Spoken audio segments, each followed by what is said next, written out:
All right. All right, class. So we're going to continue our discussion on the post-classic period of Mesoamerica. And I'm going to give you this handout for this class. So today we're going to talk about the rise of the Aztec Empire. So as you read in your materials from last week, this post-classic period was characterized for the increased militarism of the region and also control of the Toltec Empire. Now, during this period, the late post-classic, the Toltec Empire starts their decline. They're not as successful as they were during the post-classic. During this time also, there's invasions from the northern tribes known as the Chichimecs. The Chichimecs are diverse groups that come from what is now the southwest of the United States, which is north of Mexico. So these northern tribes are, start to invade the Central Plateau. So a lot of groups start getting displaced. So there's a lot of immigration coming from the north of what is now Mexico. During this period, there's also new trade routes. There's an increased development of the trade of the turquoise that is coming from the northern regions of Mexico. And this expands as well, because as the northern groups are getting displaced south, the southern groups keep getting pushed too. So this increases the routes, the commercial routes, all the way from northern Mexico until Central America. During this period, that's when the Aztec Empire emerges. Like many other powerful empires of history, the Aztec Empire has its origins in myth. Again, so this is the region we were talking about, the Toltecs. Now, okay, so the Aztecs are these enigmatic people that came to this Valley of Mexico in the early 1100s. They come from a place called Aztlan, which is the place of the white herons, and this is a mythological place.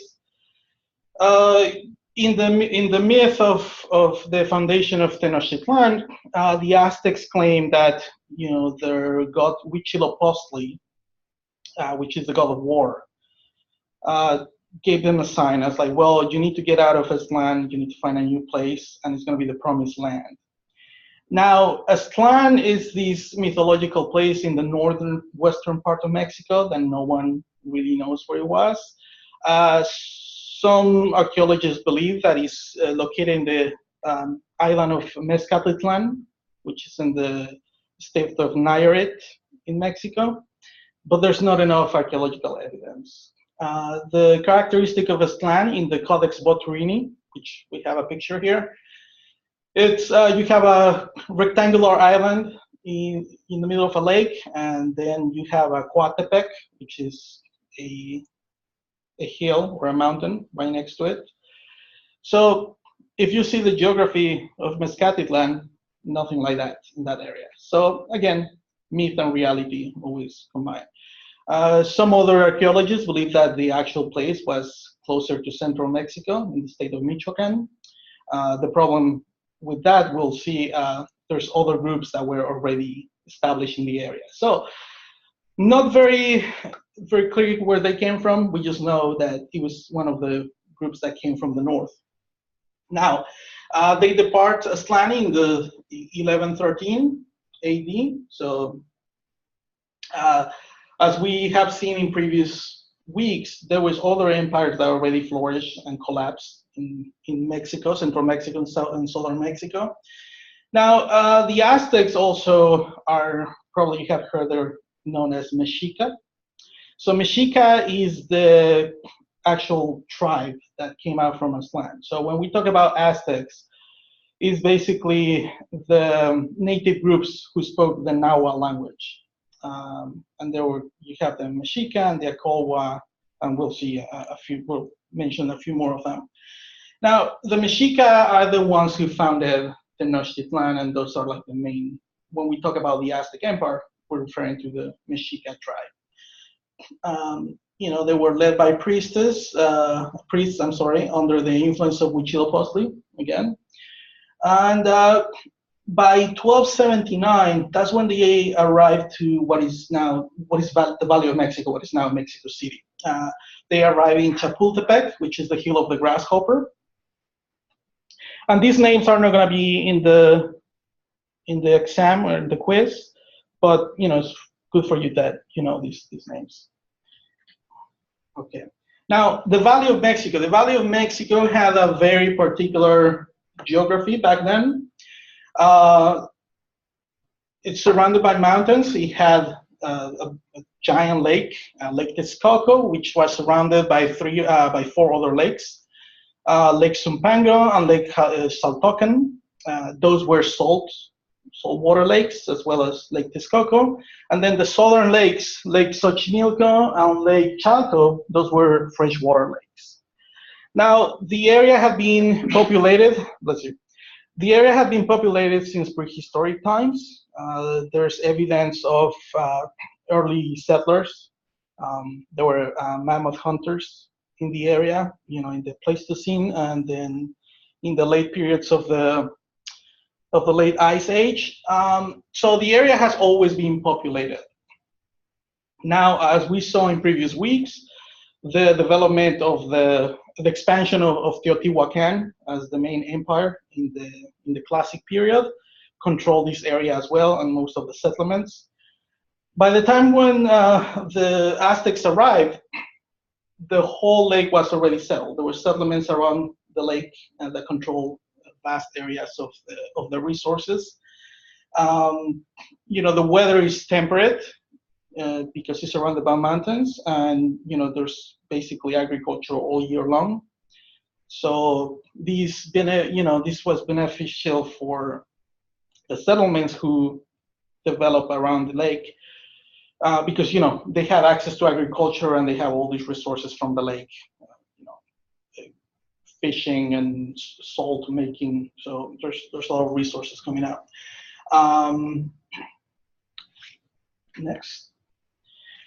By the time the Aztecs arrived into the Valley of Mexico, they were seen, since they were part of the northern tribes that were invading the central region, they were seen as inferior and warlike barbarians.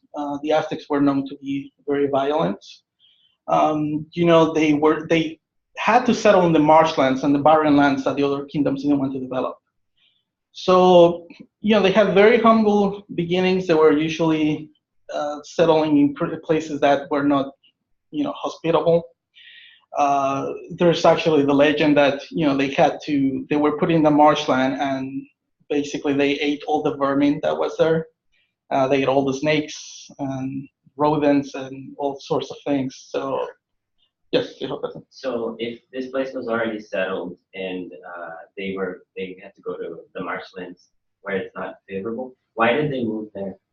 So, good question. So when they came into the Valley of Mexico, they're trying to find a place to establish themselves, which again, as I mentioned, is already populated. So the other kingdoms, as a way to, just get control over another group, they will let them settle in these lands. They were actually using the Aztecs as mercenaries for their own conquest and peasants. So they come as this vassal group. They start serving all these other kingdoms just to have a place to live. They were constantly displaced by stronger settlements because once a settlement felt that they didn't want the Aztecs around, they had to get out of their kingdom or their land, and then they just go to the next one. And all this is happening within the lake. The lake, it's pretty vast, or it was pretty vast. By 1323, this is a pivotal moment in the development of the Aztec Empire. The kingdom of Culhuacan, which was in the lower southern region, like this area, by the fresh lakes. Culhuacan decides to employ the Aztecs as mercenaries and just kind of have them around as peasants, right? So what happens is that eventually the Aztecs start developing the land. They start getting more established. They start getting, more accustomed to the traditions of Culhuacan. So Culhuacan decides to, in order to have more control over the Aztecs, to give the chief a princess, so they can be associated by marriage. What Culhuacan was not expecting is that the Aztecs took the princess, and instead of having a marriage ceremony, they end sacrificing the princess. And they took off her skin, and the priest has to wear the skin as well. And then we're going to talk about human sacrifice. But this was a symbolism of the princess becoming a goddess of war. So the symbolism of the priest wearing the skin of the princess was, for the Aztecs, sign of honor. For Culhuacan was not. I mean, they just killed one of the princesses. So they get expelled from Culhuacan, and they start a war with Culhuacan. Now, for the next 2 years, by 1325, they're just wandering around the lake. They're at war with Culhuacan. They're trying to find new places to settle. And in 1325, they find an archipelago that was in the middle of the lake. So there's a couple of islands, natural islands, that were there, and that's where they settle. And according to legend, they find this eagle perched on the top of a cactus, and that was the symbol that the god Huitzilopochtli had given them when they left this land, and that was going to be the symbol of the promised land. You probably have seen the Mexican flag. That's part of the national symbol. So it's a native symbol. It's a very ancient symbol. So this becomes the promised land that Huitzilopochtli had told them. They start developing the island. They expand the island with artificial ways. They start making artificial islands around it. So this is a very good location. I mean, strategically, they are protected because in order to invade them, you have to use canoes. I mean, it's not easy access. It's not access by land. So they start flourishing in this area. They're protected from Culhuacan for a little while. Again, it's a mythological foundation. This is a picture from Codex Mendoza, which is an Aztec codex, one of the few that remain after the conquest. And this basically shows like the foundation of Tenochtitlan, and it's all symbolic. It shows you like the 4 different neighborhoods that Tenochtitlan was divided into. Now, one of the characteristics of ancient cultures in Mesoamerica is that every city was a city-state. I'm sorry, it's a city-state. So basically, the group that belongs into that city, that's the nation itself. So the Mexica adopt the name Tenochca at this point because Tenochtitlan, which means the land of the prickly pear, because of the cactus that grow in there. So Tenochtitlan is their nation state. It was divided in 4 Tlaxilacaltin. Again, don't worry about the pronunciation. Just remember how it's spelled. Which are the neighborhoods. So it's divided in 4 regions: Moyotlan, Cuepopan, Azcacualco, and Teopan. It's not very clear to see in that picture because that's just an artistic rendition, but basically it's divided in 4. Now, the cities start growing. They start expanding on the primordial islands. They start making these artificial islands around the center. And I mean, for the next 200 years, they really start developing the city to become one of the largest cities in Mesoamerica. By 1519, the city already had like 200,000 inhabitants. So really advanced. Some of the engineering of the city included aqueducts that were bringing fresh water from the mainland. The city was connected to the mainland through 3 main causeways. One connected to the north, one to the west, one to the south. Later on, that will be one of the problems during the conquest, the European conquest, because they destroyed the access to the city. So that's the way they sieged the city. It was protected from floods. You kind of see in this artistic rendition, there was a barrier that separated the fresh water from the salt water in the lake. And that was a very advanced engineering from the Aztecs. I'm actually gonna play a small video. Oops, bear with me. We need to exit the PowerPoint.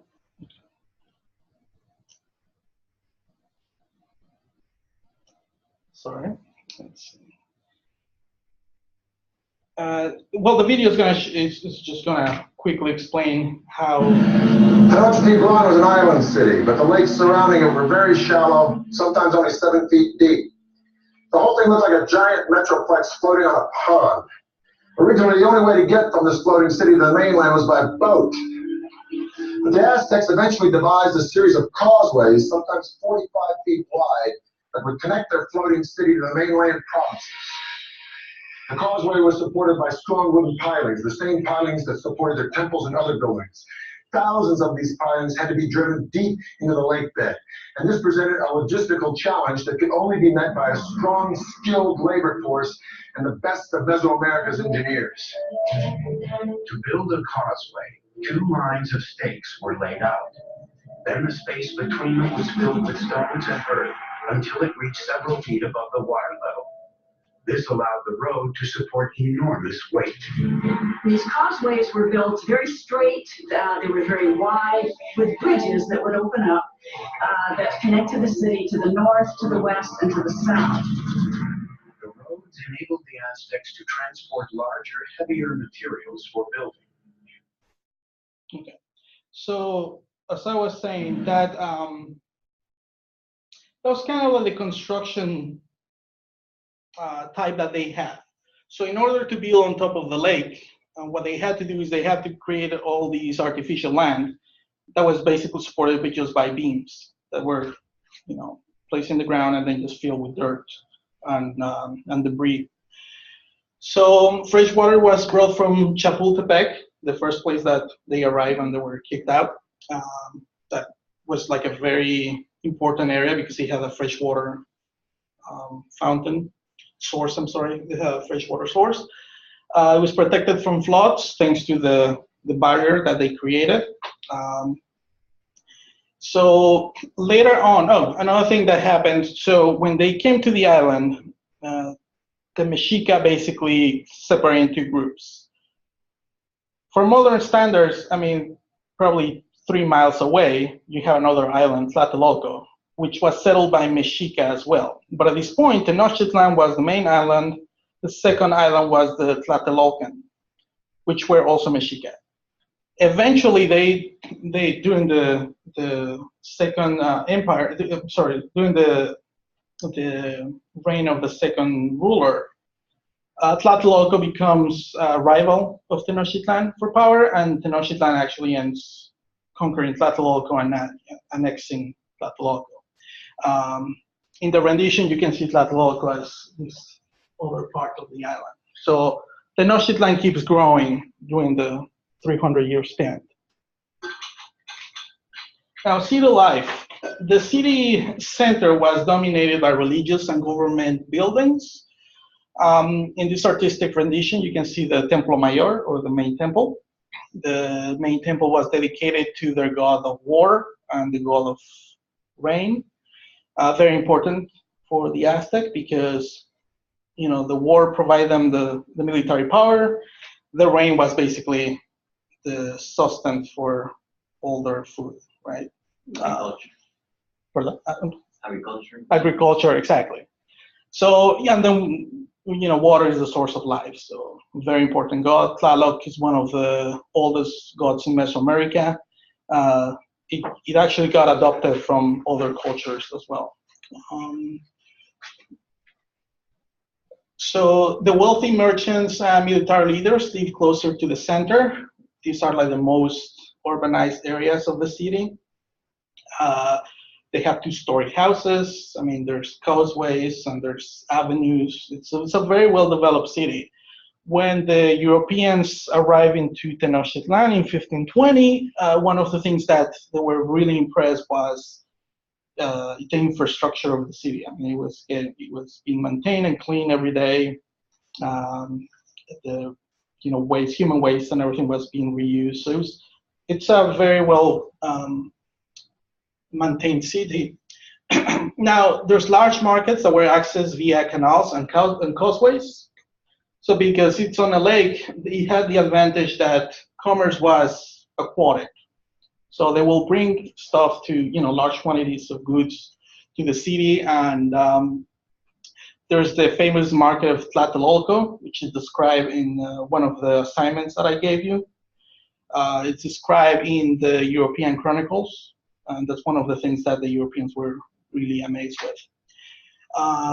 The neighborhoods were called Calpulli. So we have the four main neighborhoods of Tenochtitlan.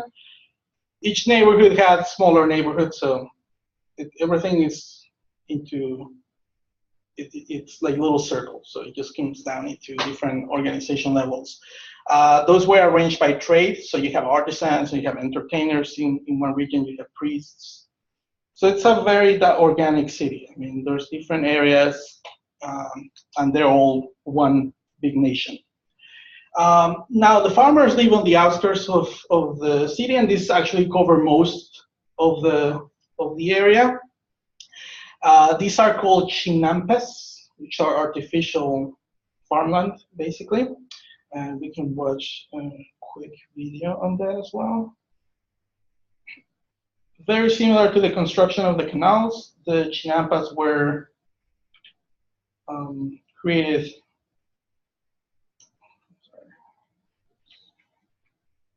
Now, an ample food supply for civilians is a no-brainer in the critical development of any civilization.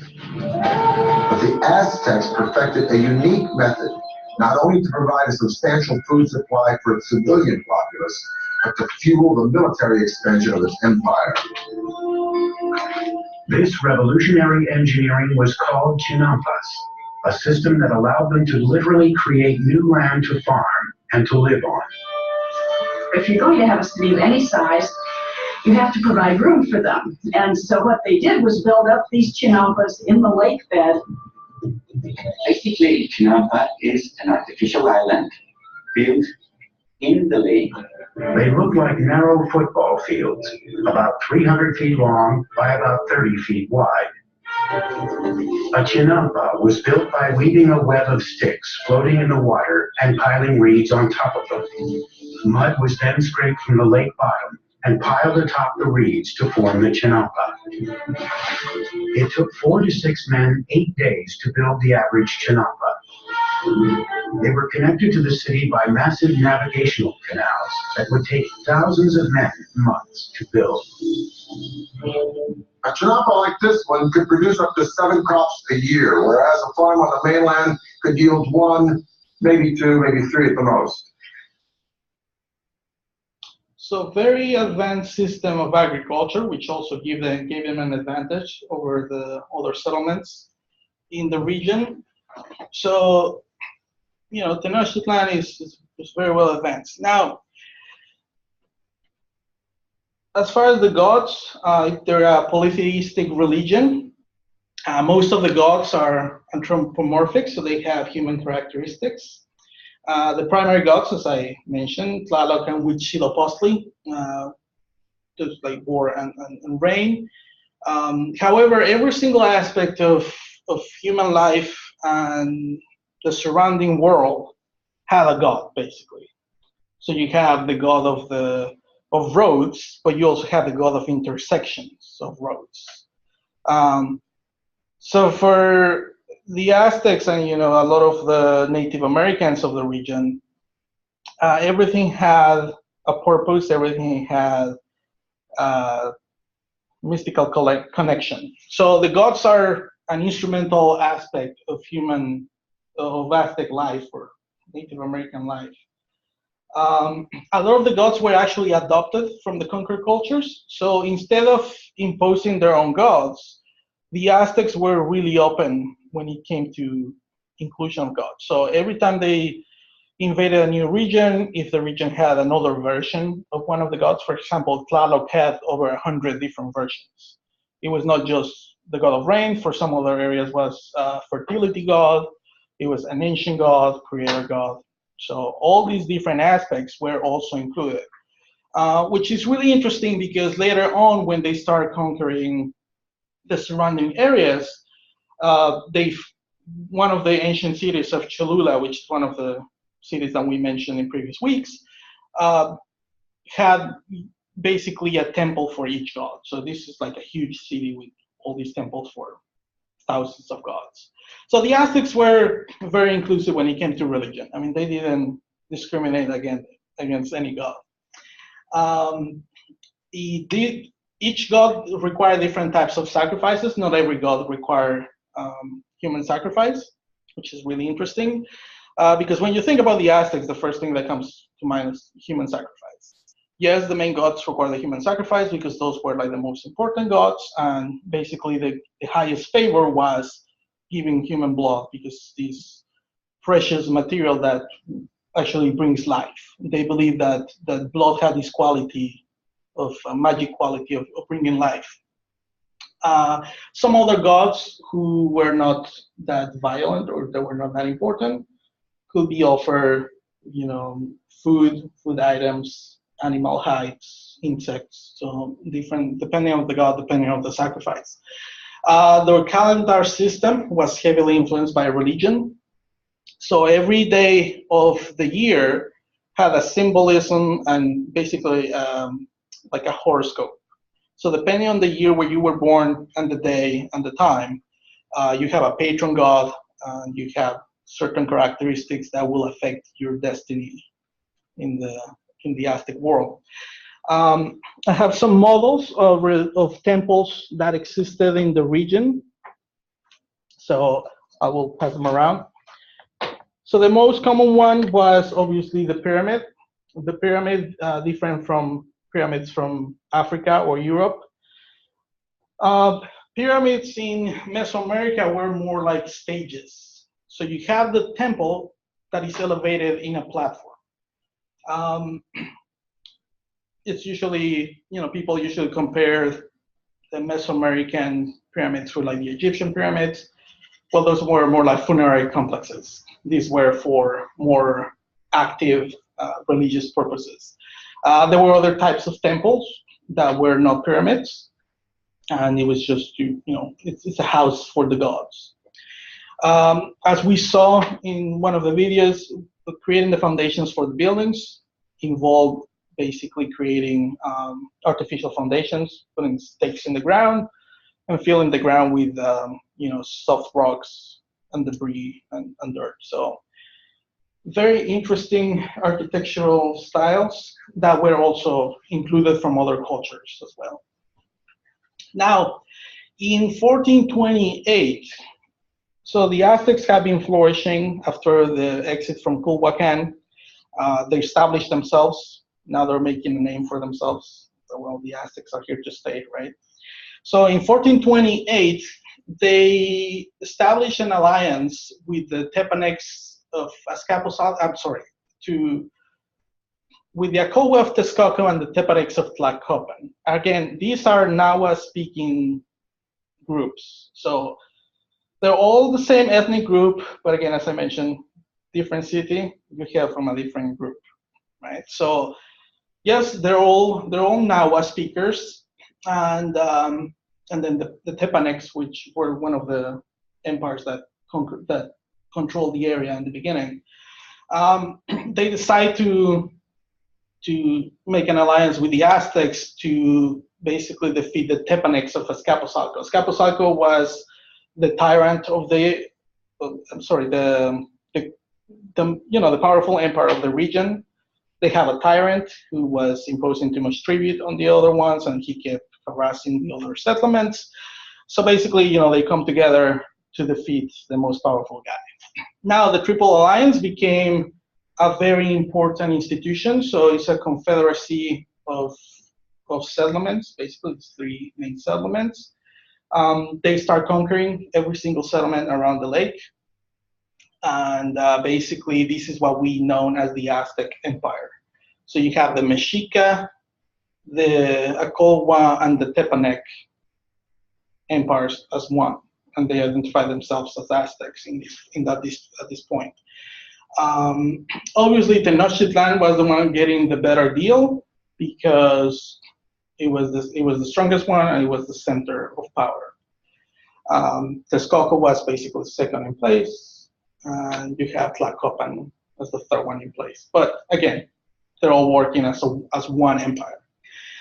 There's incorporation of new groups within the empire, and as they kept conquering, the empire became more ethnically diverse because they started expanding beyond the Valley of Mexico. So the Aztecs start really expanding out.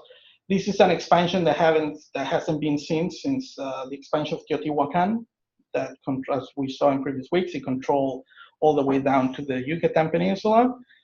So they start really growing. One of the things that the Aztecs were actually very good at was the imposition of tributes.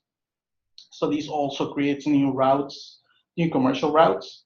And there's more interaction between the northern areas of Mesoamerica and then Central America. So there's an expansion through military conquest, but it's not just politically. There's commerce and there's culture, and as we have seen in previous weeks, the movement of people. So very complex situation. As we mentioned before, there's a simulation of new customs and new gods. So this makes the Aztec Empire more complex, and there's increased wealth through tributes paid by conquered kingdoms. So at this point in the beginning of the actually mid 1400s, you have a new type of group that started emerging from the Aztec nobility, and is the Posteca. The Posteca are the traders. So the traders start becoming this really powerful group that, they're controlling the commercial routes. There's tributes. These are pictures from Codex Mendoza again, and basically the tributes that they receive from different areas. As we have mentioned, gold is one of the items that they get, but it's not the most valuable item for the Aztec. The Aztec actually had more interest in feathers. The feather trade is actually really important. It goes all the way from Central America, and it's the main item of commerce with the northern of Mexico in exchange for turquoise. So different notions of wealth as well, and human sacrifice. That was one of the things that a lot of the groups didn't like, and they start making a lot of enemies because of this. They'll conquer a new region, and usually they will sacrifice the nobility as well. They didn't care if it was noble or peasant. It just had to be a sacrificial victim. Now, military expansion, as I mentioned, started from the center of the Valley of Mexico and expanded all the way down to Central America. Now, the Aztecs were not all powerful. There were kingdoms that were against them as well. Their military was basically, clubs and spears and arrows. So different from Europe or any other civilization of the old continent. But they were very effective. I mean, for the Aztec warrior, the most honorable thing you could do was capture an enemy rather than kill him, because they believe that kill him an enemy, you're actually wasting the precious blood that could be offered to your gods.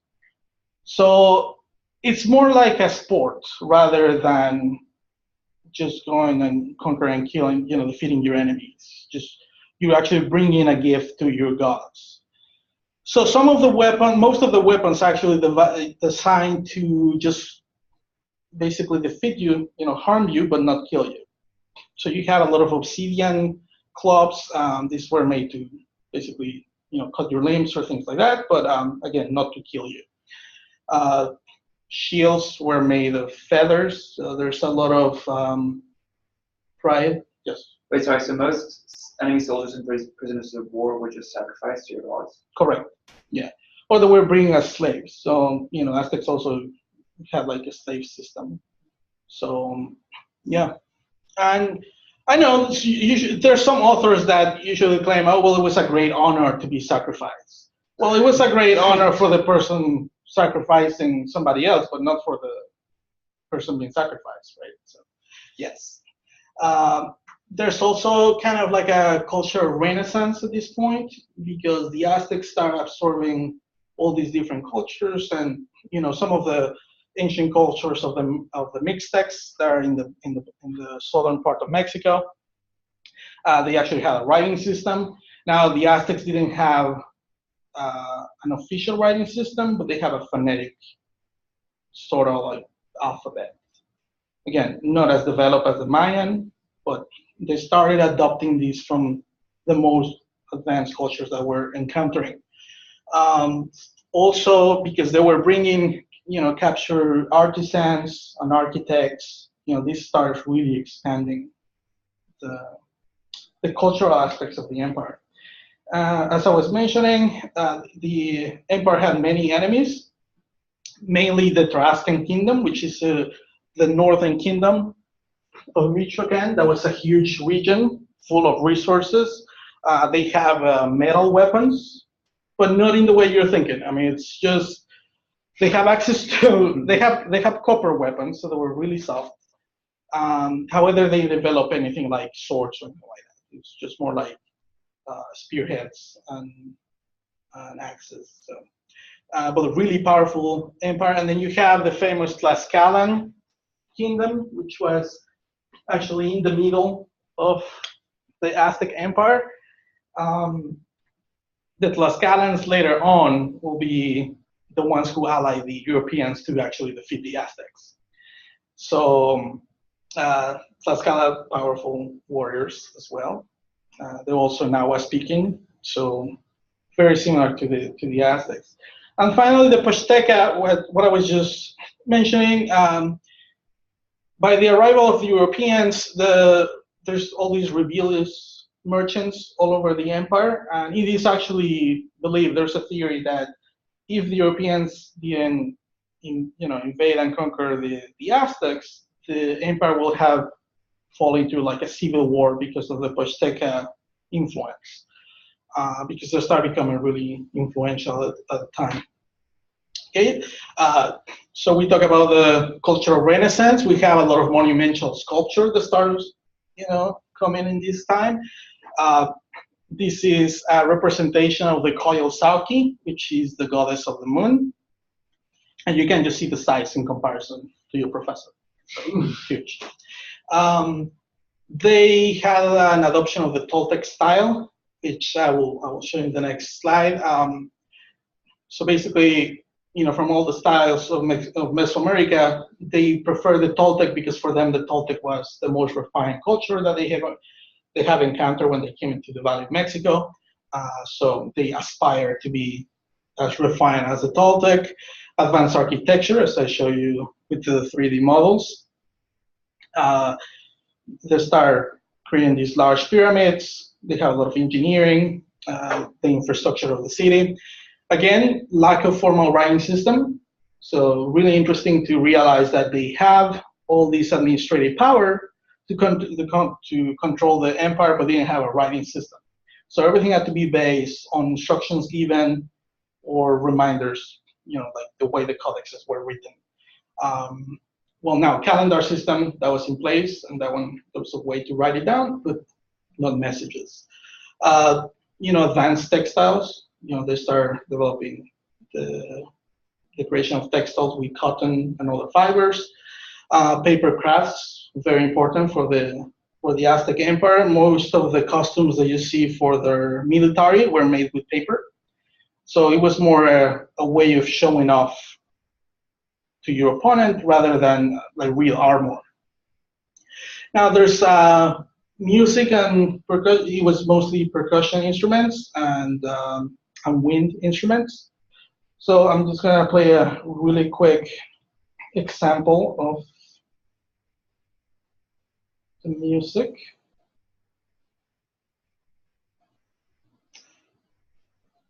One moment, please.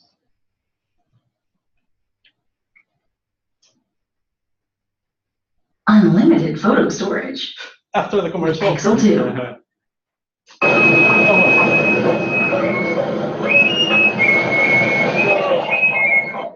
Mariano, ¿esto qué es aquí en el malecón? Nada, es que simulan con los entre los cuatro, pues son unas This is a type of ¡Ay, no! Se van descolgando. this is a type of performance that the natives have. They call the Papantla Flyers or the bird people. So ceremonial, but a very interesting type of craft. You know, developed in the Azteca region, so by the Aztecs. By the time the conquistadors came, this is actually one of the entertainment that they brought back to Europe to show off the skills of the natives. And I apologize, that wasn't the music. The music was this one. Just so you get an example of how their music sounded. So as you see, a lot of percussion instruments, you know, drums, rattles, things like that. We're gonna keep that on, and then now, so this is why I was talking about the type of sculpture, monumental sculpture. I mean, you probably have seen what is called the Aztec calendar, which is actually the stone, which represents the 5 eras of creation. This is something you're gonna find in your readings, and it's gonna be in your final paper. One of the things that we can see the comparison here is the Toltec style. These are Toltec sculpture. This is very rigid, frontal view from the characters, and this is basically what the Aztecs are also taking. So we have that's Aztec sculpture, these rounded faces. You know, it's very naturalistic. You know, they're trying to represent the world. This particular piece is really important because that's what was the heart of Tenochtitlan. The city itself was alive, and archaeologists were very lucky to find the actual heart of Tenochtitlan, which was basically buried in the middle of the city. Some other examples of their gods again. The gods were usually represented in hard materials. Obviously, there's not a lot of wood sculpture left, but you can see the refinement of the sculpture just made by. Let me turn this off. Getting distracted. Okay. All right. So you can see the refinement of the sculpture. This is all made with stone tools.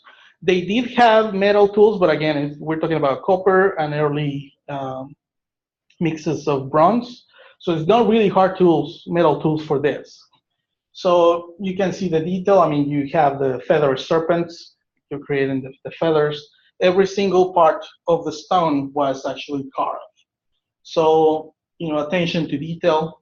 They really want to, these are the representation of the gods. So they really want to create an impression on the viewer. All right, so this is basically the summary for this session. For next session, we're gonna start moving now to the region of what is the South American Southwest, North Mexico.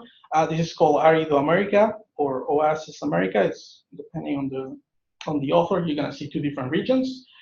We're gonna start talking about the areas of development. Since we have already closed the time periods that characterize Mesoamerica, now we're gonna see how these cultures fit in these different times.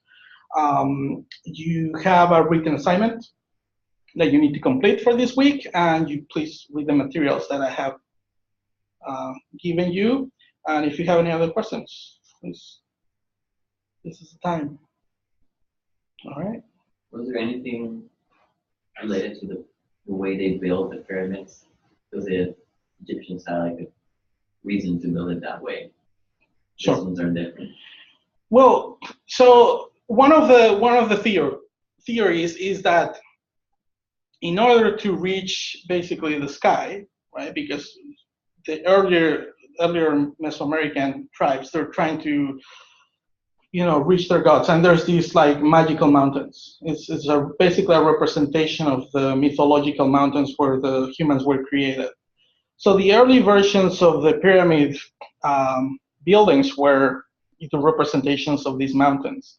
Now later on, as architecture developed and other cultures start to evolve and absorb the concepts, it is believed that it's just more, rather than the representation of the magical mountains, it's just these impressive buildings just to show off the temples. Because the important part of the pyramid was the temple. What happens now is the temples collapsed hundreds of years ago. So when you see ruins, when you visit like Mexico or Central America, you don't see the temple anymore. The temple has collapsed. So what you see is the platform. But yeah, it's a representation of the primordial mountains of the gods. Yeah. All right, class. So this concludes this session. So we're going to continue with week 11 of the syllabus. And again, if you have any questions, you can contact me, email me. Thank you for your attention.